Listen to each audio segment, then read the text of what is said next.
Good evening, good afternoon, good morning to everyone wherever you are in the world. I'm just going to walk you through the latest inflation numbers from Canada for January 2025.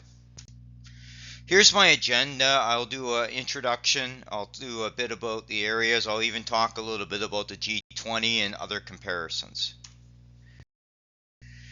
So here's a bio about myself. As you can see, I've got multiple areas. I've been working since 1990. I've spent bulk of time between corporate reporting on the analysis, planning, process improvement side, as well as half of the time doing financial solutions and data and AI deployments for 300 solutions across industry and geography. So here's a bit more about my roles. I've been a financial analyst, I've been a proven practice advisor, I've been a customer success manager.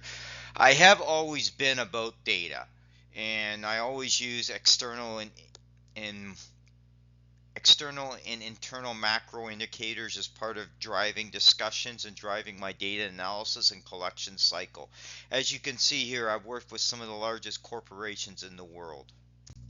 So let's talk about inflation for Canada. So, how Bank of Canada measures inflation is a target rate around 2%, 2.1%.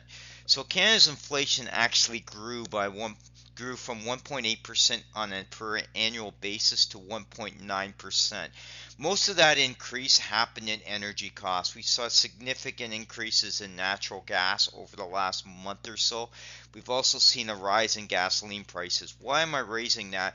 Because effective April 1st in Canada, there's another increase coming in through the carbon tax, which will likely impact the gasoline prices as well over the next month or so. But this kind of gives you an idea. There has been a decrease in food prices, but I would caution you in the wind on that, just because on the pure nature there's been some challenges with the food.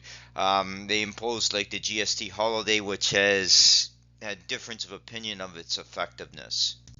This gives you a look at the G20. And the reason I look at this is Canada gets compared quite a bit to the G7 and G20. I tend to ignore the G7 because it doesn't have its effectiveness, but the G20 kind of gives you an idea. And Canada is done well compared to its peers and stuff, but there is still room for improvements.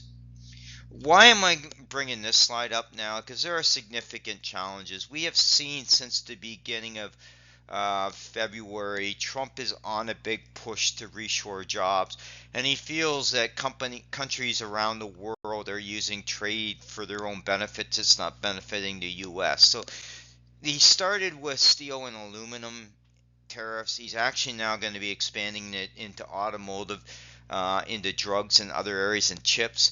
Areas where the U.S. basically imports significant amount of goods where their goods don't get as similar treatment when they go into other countries. I'm raising load up productivity because that's been an issue for years with Canada, but it's worsened under the last 2 or 3 years because of the policies brought in by the Liberal government. There's been less focus on foreign direct investment and more around tax in terms of carbon tax increases, capital gains taxes, excessive regulations. All that's leading to productivity challenges. Canada has for years trailed its peers in attracting innovation spending. That's another area that impacts overall inflation. And we do have excessive tax and regulatory regulations that need significant reform. And we're seeing that with this tariff war and trade war that's happening between Canada and the US. Skill gap has been something that's been going on for years. We're not aligning employments to the skills. Generative AI will play a role in that, but it's still not significant. And carbon pricing. Right now, there's a leadership race going on in Canada, but in cases that most of the cases they want to replace the consumer price with another tax on basically imports and all that, which would be even far worse than that. And the reality is this: is Canada's emissions are less than 2%, and Canada is a carbon sink. So I'm not sure that there's a benefit of carbon pricing or even trying to sell that concept. Here's some key links that you can follow me on. I write a lot of policy and blogs on LinkedIn. You're more than welcome to follow me. Thank you.